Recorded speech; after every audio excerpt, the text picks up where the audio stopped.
Hola, en este video vamos a presentar un modelo que pretende explicar cómo funciona una economía. Se trata del llamado modelo de flujo circular de la actividad económica.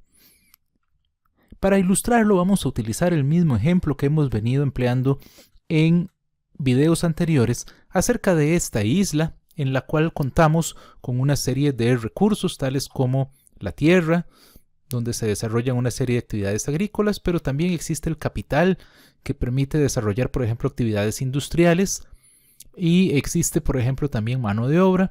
Tenemos que siembran, pescan, hacen productos industriales. Tenemos entonces aquí toda una actividad económica y vemos que ahí pues habita alguna gente que consumirá algunos bienes y servicios. Entonces la pregunta es, ¿cómo funciona una economía? ¿Cómo se da entonces este flujo de bienes y de recursos entre los distintos sectores de la economía? François Quesnay, un economista fisiócrata, un francés que vivió de 1694 a 1774, pretendió dar una explicación acerca del funcionamiento de la economía.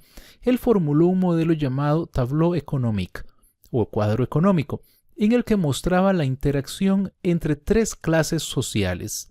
Entonces, él estableció que la primera clase eran los terratenientes, es decir, los propietarios de la tierra.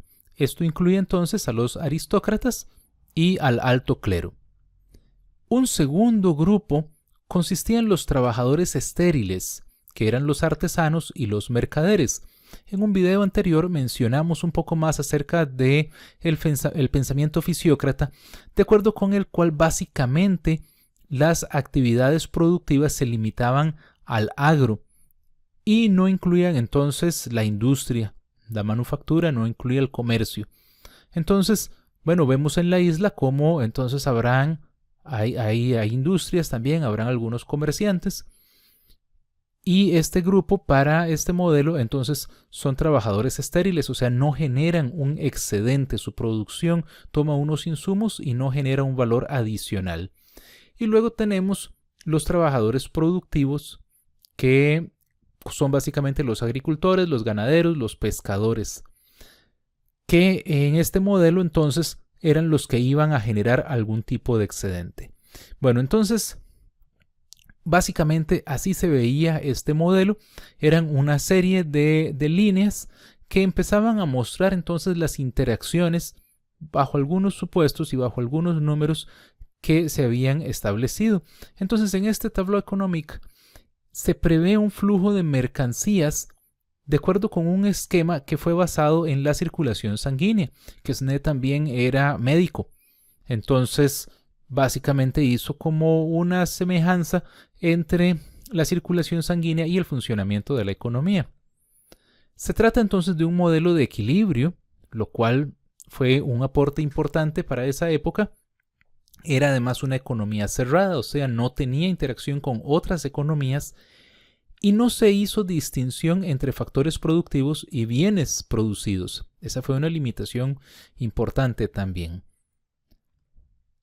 La importancia de esta obra, o sea, la importancia de este planteamiento, de este modelo, es que es el primer intento de esquematizar el funcionamiento de un sistema económico.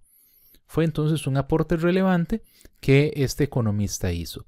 Ahora, es importante que hagamos esa distinción entre recursos y los demás bienes. Los recursos son los factores de producción, o sea, son los bienes que sirven para producir otros bienes. En el modelo clásico son tres. Tenemos la tierra, que básicamente hace referencia a los recursos naturales.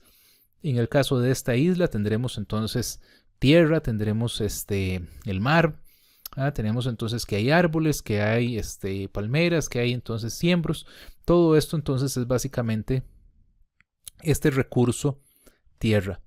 Luego tenemos el trabajo, básicamente ese esfuerzo físico o mental que realizan las personas con el objetivo de producir.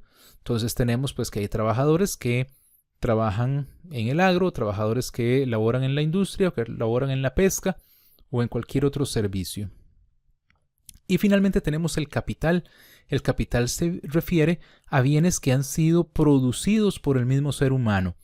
Hablemos, por ejemplo, entonces de las máquinas, de los botes, de los tractores, de los arados, en fin, de todas las herramientas y las maquinarias que son útiles para producir. Entonces, estos son los recursos. ¿Cuáles son los demás bienes? Bueno, básicamente los bienes de consumo. Entonces acá se va a producir, por ejemplo, en esa industria, supongamos que se producen telas o se producen camisas, que se cultivan, por ejemplo, tomates o se cultivan naranjas. En fin, entonces tenemos diferentes bienes y ya estos serían entonces los bienes de consumo. Entonces vamos a exponer sobre esta base el modelo de flujo circular de la actividad económica. Este es un modelo que parte de los siguientes supuestos. Bueno, primero que todo existen unos productores, son las empresas. Se refiere básicamente a aquellos que utilizan los factores de producción para producir bienes y servicios.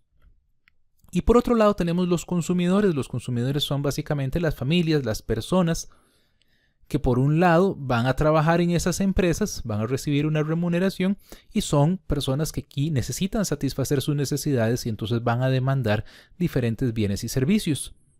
En consecuencia, como hay productores y hay consumidores, hay dos mercados. Hay un mercado de bienes que se refiere en general a nivel macro todos los distintos bienes y servicios que se ofrecen y se demandan en la economía. Y luego tenemos un mercado de recursos o un mercado de factores que se refiere también a todo ese mercado donde se transan los diferentes recursos. O sea, estaríamos hablando, por ejemplo, del mercado de trabajo. Es un mercado de recursos, o ese mercado donde se negocian las tierras para sembrar, para producir, o ese mercado donde se negocian las maquinarias y los equipos.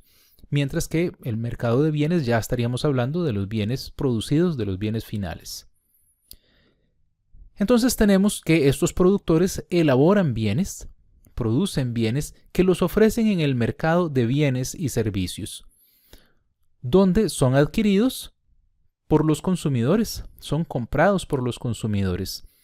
A su vez, los consumidores son personas que van y ofrecen sus servicios en el mercado de recursos, o esas personas son dueños de tierras que las ofrecen en el mercado de recursos, o son dueños, por ejemplo, de maquinarias y equipos que las ofrecen en el mercado de recursos o poseen capital.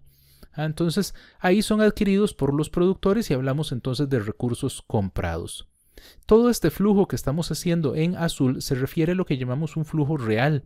Estamos hablando de que es un flujo de bienes y de recursos, en términos, llamémoslo así, físicos, o sea, de cantidad de artículos ofrecidos y comprados, o bien horas de trabajo, por ejemplo, ofrecidas y compradas por las empresas. Pero hay en dirección contraria un flujo monetario. Entonces, cuando los consumidores adquieren estos bienes, pagan por ellos y entonces hay ahí un gasto. En el mercado de bienes, los productores ofrecen los productos a cambio de un precio y entonces cuando los productores cobran esto, reciben ahí un ingreso, su ingreso por ventas o su ingreso por servicios. Luego, los productores con ese ingreso que obtienen pagan la remuneración de los recursos que han adquirido. Entonces pagan, por ejemplo, los salarios, o pagan los alquileres de los edificios, o pagan las rentas de la tierra, en fin. Entonces ahí tenemos que para ellos eso es un gasto de los productores que representa a su vez el ingreso de los consumidores. El ingreso entonces por salarios de los consumidores, o su ingreso por alquileres, su ingreso por intereses, en fin, los diferentes ingresos que los consumidores perciben. Este entonces es un flujo meramente en términos de dinero, porque los gastos y los ingresos se expresan en términos monetarios. Y así se explica entonces el funcionamiento de una economía totalmente capitalista, o sea, es una economía 100% de mercado, porque aquí no estamos incluyendo al sector gobierno. Más adelante, en algún video posterior, incluiremos factores adicionales, porque podemos incluir al gobierno, podemos incluir también al sistema financiero, podemos incluir al sector externo de la economía, porque ésta se mantiene también como una economía cerrada, o sea, aquí no estamos pensando en que hay mercados en otros países, sino que estamos pensando únicamente en esta economía, pero podemos incluir también el sector externo y entonces hacer un poco más sofisticado este modelo de flujo circular y un poco más representativo de la realidad. Muchas gracias, le invito a visitar www.auladeeconomia.com. a inscribirse en nuestro Facebook y en nuestro canal de YouTube. Y si este video le ha sido útil, dele me gusta. Muchas gracias.